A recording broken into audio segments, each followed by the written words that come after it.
Hello friends, welcome to Wealth Guru. So here I am back again with another exciting video for today, and the stock we'll be discussing today is Tata LC. So if you're new to the channel, I just to let you know that I bring in such videos every day, which help you to decide whether you want to invest in these stocks, and if yes, what the time horizon you need to look into based on your risk appetite.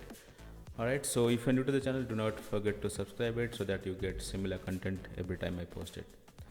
Alright, so without making any further delay, let's get started. Tata LC has a stock recommendation from 5 Paisa, and it has been recommended to buy in a range of 3750 to 3785 for a target price of close to 4350, which is almost 15% up from here. And what does the trade setup look like? The stock has been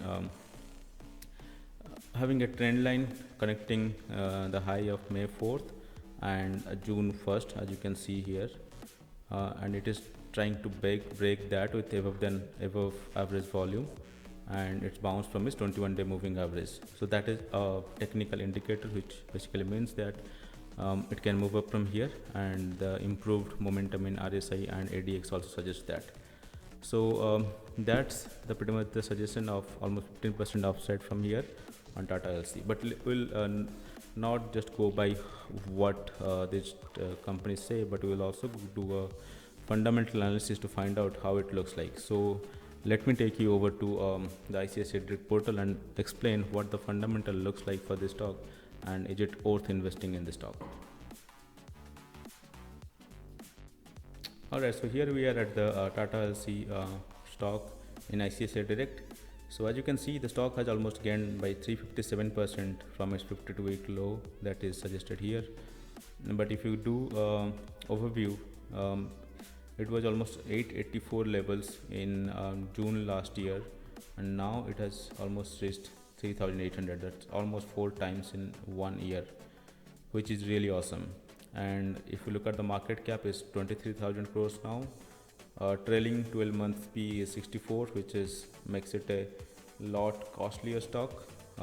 There is price to book is almost 21 times. That's also pretty high. The operating margin though is good, and the operating revenue is decent, and operating profit is decent.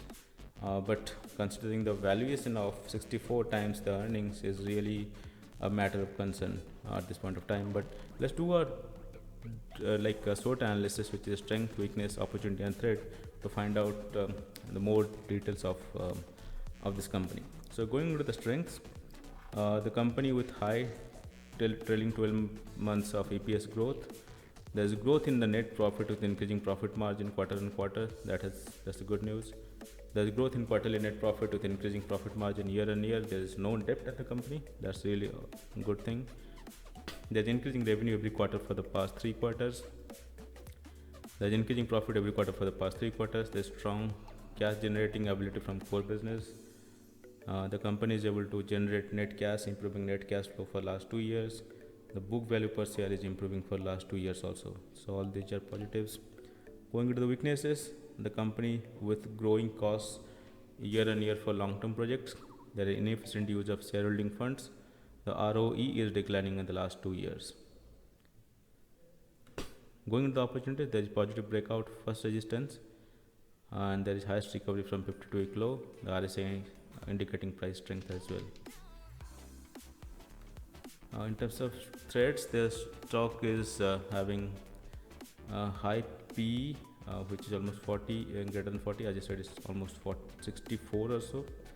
So that is kind of a threat for the stock right now. And if you look at the shareholding pattern, the promoters hold almost 44% of the stock, mutual funds hold 3.99%, FIIs hold 12%, and public holds almost 38%, and others hold 1.3%. So alright, so as I said, there could be a possibility of a really short-term spike from here. But considering the higher valuation right now or the higher PE of 64, and thinking that the stock has already moved 4 times in 1 year, so at this point of time, if the market corrects, there could be a possibility of this stock really correcting a lot. So that being said, probably I would suggest, if you really can wait and watch and really can adhere to the stop loss recommended, just go for it. But if you are a really conservative investor, then do not go into this, because the potential of downside is pretty high. And also the stock is really costly right now, almost 64p. All right, so that's pretty much it. And I hope you like the video, and if yes, please give it a thumbs up and subscribe to the channel, as I get such videos every day. Thanks a lot for watching.